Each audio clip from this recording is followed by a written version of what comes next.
Indianapolis shattering tourism records. The city's newest global ambassador and sports star weighs in. Hear what Caitlyn Clark has to say. Also, bridging the digital divide in Indiana. An update on connecting Hoosiers in rural regions to high-speed internet access. Plus, an Indiana life sciences company at work to save young cancer patients in Kenya. And the head was handled effortlessly, allows you to pick up whatever you need, welcome the garbage, easily toss it out without rigging your cabinets. why it's all in the foot for an IU student entrepreneur. His kitchen innovation going gangbusters on Amazon. Inside Indiana Business is next. From Indiana's business news leader, this is IBJ Media's Inside Indiana Business with Gary Dick. Presented by Elevate Ventures and Indiana University. Hello and welcome to Inside Indiana Business on this Super Bowl weekend. I'm Gary Dick. You know, Indianapolis hosted the NFL's marquee event 13 years ago, a watershed moment for the city, the event generating nearly $300 million into the local economy. Fast forward to now, and the city still scoring big, smashing record when it comes to hosting major events. Visit Indy this week releasing record-setting tourism numbers for 2024, and one of Indiana's brightest stars there to deliver a hospitality message to fans coming here for the next marquee event, the WNBA All-Star Weekend. It's Midwest nice. People are really, really kind here, and that's what I've enjoyed about my time here. But hopefully they come back and have a great time at All Star and see all that the city has to offer, even outside of obviously the fever. This is a great place, great food, a lot of things to do. Really fun in the summers, and I'm lucky to be here. So hopefully they feel the same way. Caitlyn Clark on Indy's secret sauce. She and her Indiana fever, part of what drove nearly $6 billion in tourism into the central Indiana economy last year. 1,000 people, the biggest state of tourism crowd yet. Visit Indy's State of Tourism report, also crediting some of those record numbers to Taylor Swift's concerts at Lucas Oil Stadium.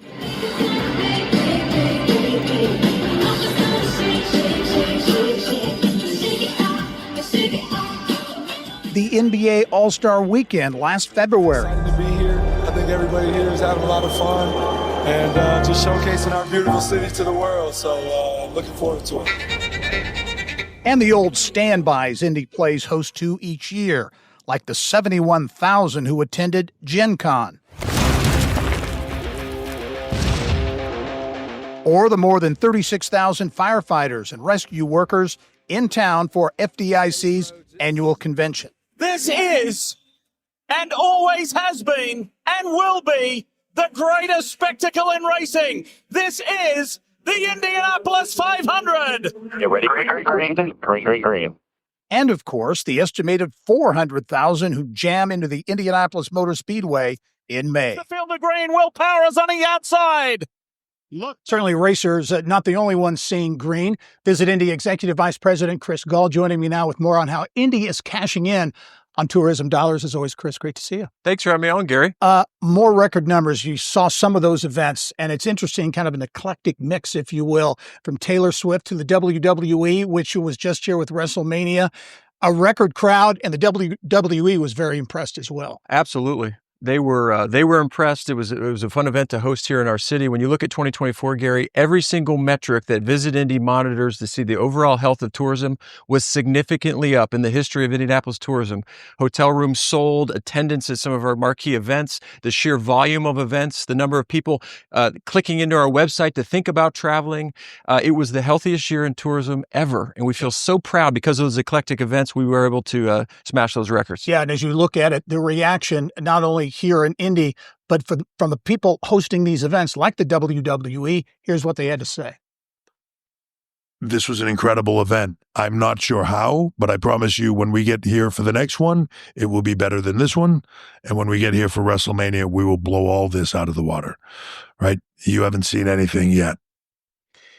Big statement there. And again, not one, but three of the WWE's marquee events coming to Indy. Sports tourism has never been more healthy because of the Indiana Sports Corps, because of our professional teams.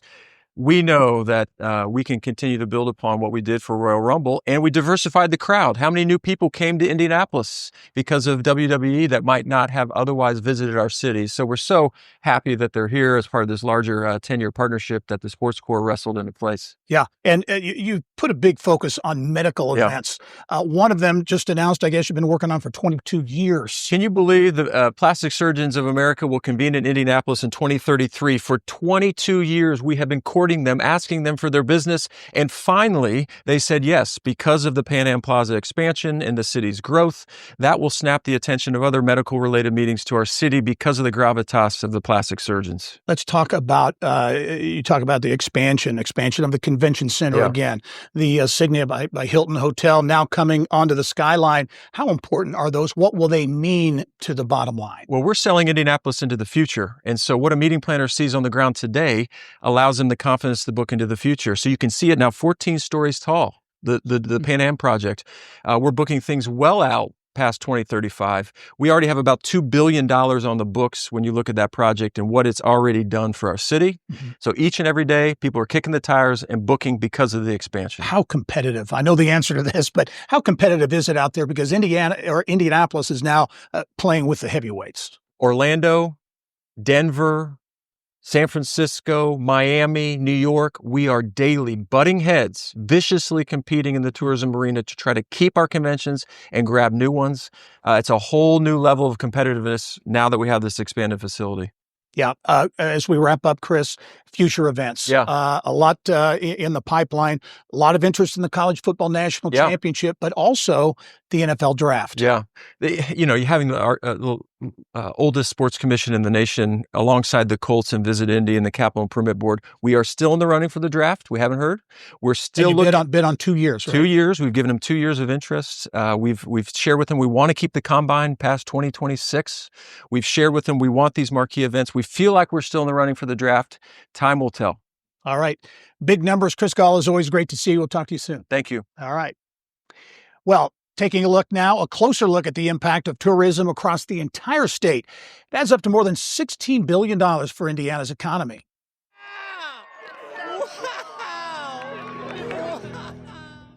Indiana, a prime spot for people to watch the solar eclipse last April. And they did in big numbers. The celestial event of the century, attracting more than 3 million visitors who spent an estimated $148 million. And Dunes National Park in Northwest Indiana, attracting between 2 and 3 million visitors annually, most of them coming from outside of Indiana. Heaven and earth, not the only thing attracting tourists to Indiana.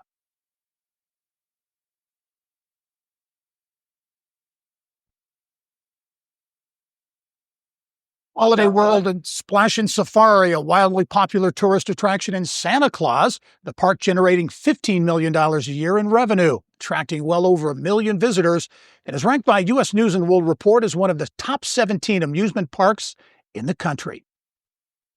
Coming up next, connecting rural Hoosiers to high-speed internet. Billions of dollars going into bringing broadband access statewide. We check in on AT&T's investment and what's next when we come back.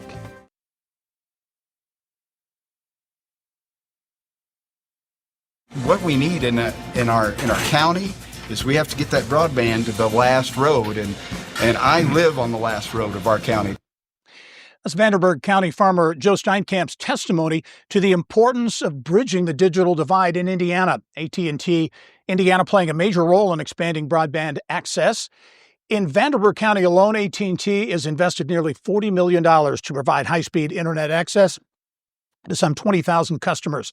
AT&T Indiana President Bill Soards joins me now with more. Bill, it's always great to see you. Thanks. Rural broadband connectivity is such a big issue. It's a business issue.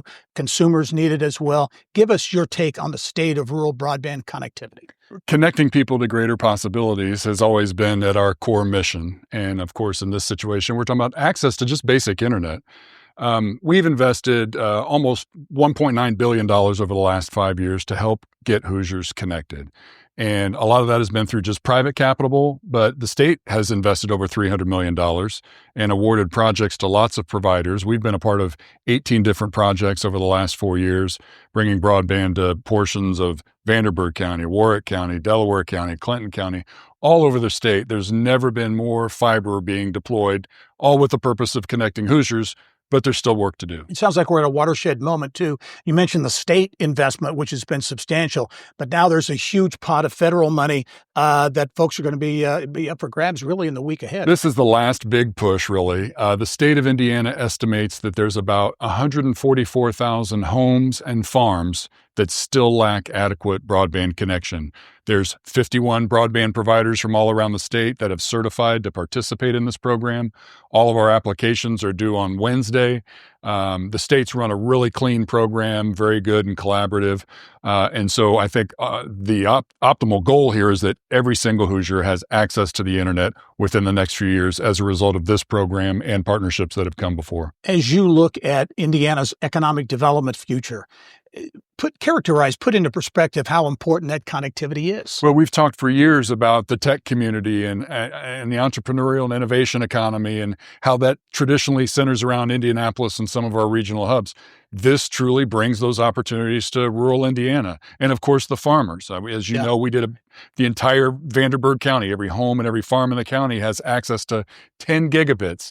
Those are speeds that many of us, even in suburban Indiana, would love to have access to. But they're making a big difference. And with the programs to come here in the next few months, the goal is that every single Hoosier has access to adequate internet. Broadband connectivity, a huge issue. Bill Soards, AT&T Indiana. No, we'll be talking much more about it. Thanks for joining me. Thanks, Gary. All right. Well, now let's send it over to Mary Rachel Redmond with a look at business headlines making news around Indiana. Here's what's making news around Indiana. Brought to you by the Indiana Association of Realtors. Indiana's 21,000 realtors. The neighbors you know, the experts you can count on. Well, Gary, avian flu has officially hit flocks on Indiana farms, and the fallout isn't just impacting farmers and commercial egg producers. It's also putting a strain on consumers' pocketbooks. Egg prices expected to increase 20% this year, due in large part to the aggressive strain of bird flu found just last week at Roseacre Farms in Seymour, the second largest egg producer in the U.S. But Roseacre isn't alone. The State Board of Animal Health lists avian flu outbreaks at nearly 10 farms across Indiana. The month of January alone saw more bird flu cases reported than the last 2 years combined. So what does all this mean for Hoosier farmers and consumers? We are seeing directly one of the outcomes, which is increased egg prices. And this is a result of, as we lose the overall national laying hen population, as we decrease those numbers, the amount of eggs that we can produce decrease. And it's going to take us a while before we can have the response with new birds coming online to produce those eggs, to drop those egg prices like we are used to seeing. While Karcher remains optimistic, he says it could take as long as 2 years before places like Roseacre Farms are fully able to recover. No dice for a New Haven casino, but now there's a new effort to potentially move the Rising Star Casino somewhere else. The original bill, which would have moved the gaming license to New Haven, has stalled. State Senator Andy Zay of Huntington tells us the casino is still an underperforming license in an oversaturated market. Zay filed a new bill this week that calls for a study to outline the 3 best Indiana locations for a new casino. Las Vegas-based Full House Resorts has tried moving Star Casino a number of times with no success, but is said to be looking at Indianapolis as a potential site. The largest festival in Fort Wayne is in danger of filing for bankruptcy if it doesn't raise $300,000 by Monday. The Three Rivers Festival has been a staple in the Summit City for more than 50 years. And to help save it, organizers have launched a crowdfunding campaign on GiveSendGo to raise $450,000. Construction continues on a Liberation Labs biomanufacturing facility in Richmond. The company just secured an additional $50.5 million in additional capital, bringing the total investment to $125 million. The plant will produce alternate proteins used in food products as well as agricultural goods. It's expected to open sometime this year. An Indianapolis-based ag tech startup took top prize at this year's Farm Bureau National Ag Innovation Challenge. GRIP is a software platform designed to help farmers keep records of assets on their farms while also improving communication among everyone in their operations. In other tech news, an app combining technology with recreational fishing is casting its net into the Hoosier state. Fish Buddy, which started in Norway, is bringing its U.S. headquarters to Indiana.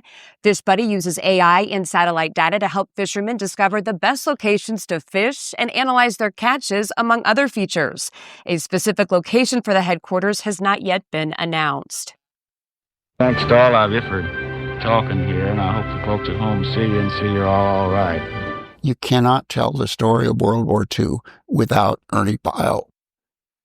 Dana, Indiana's Ernie Pyle was the most famous World War II newspaper correspondent read by millions and regarded as the voice of the common soldier, tragically killed by sniper fire in Okinawa. Now, nearly 80 years on, the community that produced the Pulitzer Prize-winning journalist is working on a memorial park dedicated to its favorite son. The Ernie Pyle and Veterans Memorial Park is currently under construction just north of the Ernie Pyle Museum in Dana. The park will feature a new statue created as well-known Terre Haute sculptor Bill Wolfe will be doing the work. Very exciting. Gary? Lots of business news around Indiana. Thanks, Mary Rachel. Coming up next, the Indiana Life Science Connection to saving lives halfway across the globe. How Hoosier Healthcare is helping detect cancers in high-risk people living in Kenya. Details in this week's Business of Health.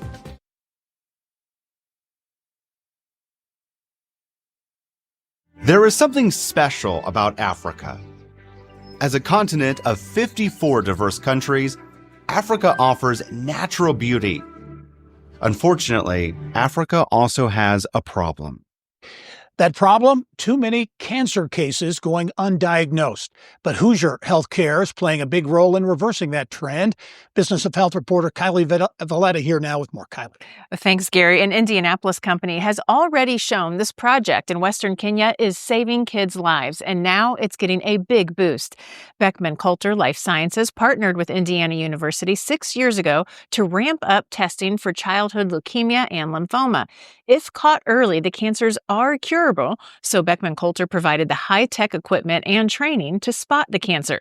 The project has improved survival rates by 50%. The National Cancer Institute is now adding a $2.5 million grant to ramp up the project so it can help more children, especially those in rural areas whose families have to make major sacrifices to get to the hospital. First part of the grant will focus on bringing the patients into the hospital and get the diagnostic testing at a reduced cost. Therefore, the families don't have to make a tough choice on whether they feed their family or provide care for their children. This is all pediatric testing. Ultimately, we would like to be able to go into the communities and provide the testing in those rural settings without having to bring people to the hospital. The extra funding will train more workers for the project and increase testing and supplies to reach more children. Indianapolis-based Ortho Indy says it's the first in the world to use a new surgery method for patients needing spinal fusion.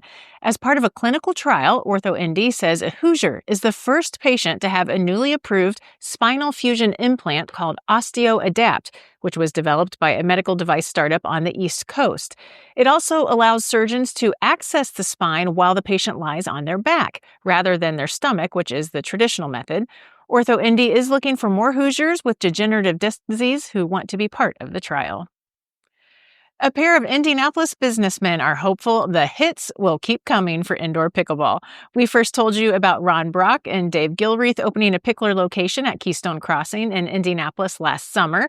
Well, their second club, even bigger with 19 courts, is now open in Noblesville. And a big name attached to the pickler Noblesville, the location is a joint venture with football legend Drew Brees.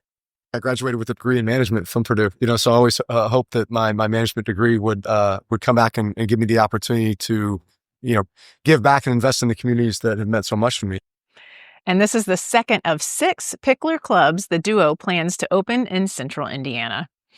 And now to Northeast Indiana, where Fort Wayne Trails is toasting a milestone. Trail use counts have hit the 1 million mark. Infrared counters along the 148 miles of trail clocked the milestone. Allen County is working to keep expanding the trail network, which local leaders say promotes health, wellness, and quality of life. Back to the Kenya story. Indiana University's been there for a long time, but Beckman Coulter now really kind of filling in some gaps. That's right. You hear about these university partnerships all the time, but a lot of time they need private industry to step in. And so Beckman Coulter is providing equipment that automates it. So rather than a person in a lab doing this manually, they can churn through so many more samples and diagnose so many more kids because they have that equipment. Making a big impact in Kenya. Thanks very much, Kylie. Well, still ahead, an IU student's innovative kitchen device and how it's selling like hotcakes on Amazon. Boneless, skinless chicken thighs. But what do you do with the scraps? Walk over and check out the handless handle. With my foot, I can open the garbage to throw out this. The story behind how IU junior Jack Wax came up with the handless handle and how it could fit into kitchens in the future.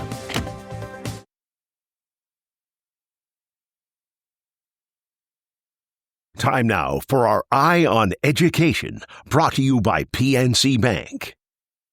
Big plans in the works on the Trine University campus. It is a campus in Angola that has changed dramatically over the years. Lots of new construction there. The school this week unveiling its new $120 million Something Greater master plan. Part of the plan includes a new student design center, which will offer state-of-the-art equipment and more space for Trine design teams. A new 200-bed residence hall is already under construction and will open in the fall. And Trine also planning renovations to its football stadium. In South Bend, the Robinson Community Learning Center will expand one of its programs thanks to a Lilly Endowment grant. Talk with Your Baby focuses on educating parents and caregivers about the importance of interacting with their kids from birth to age 3. The curriculum will grow from 1 to 4 modules in English and Spanish. We're going to dip into another area that we haven't really expanded upon, and that is education for caregivers, preschool teachers, early childhood folks, birth to 3. So that'll be a new curriculum that we're developing. The center is an off-campus educational initiative of Notre Dame. Last year, more than 300 families participated in the program. You better not. Hi, I'm Jack. That's why I created this, the handless handle, so you don't have to use your hands while opening garbages and cabinets. How about using your feet instead? IU Kelley School of Business junior Jack Wax's handless handle is all the rage on Amazon. An innovative kitchen tool Wax created 5 years ago after his parents renovated their kitchen, and he noticed his mom having trouble accessing the garbage cabinet. I can just make something that solves this. And so I kind of wrote down the idea in like an old notebook. I used to write down like a lot of business ideas, still do. I started the development within a high school incubator class, kind of did all the customer research, got the original like shape designs. I want to grow this business to be the name brand for, I want to put it on every single, garbage cabinet in the country. One of Indiana's great young innovators, Wax's company recently surpassed $200,000 in sales with 12,000 handless handles sold. That's a mouthful. Well, thanks for joining us on this edition of Inside Indiana Business. We leave you this week with a special tribute to Black History Month. I'm Gary Dick. Go out and make it.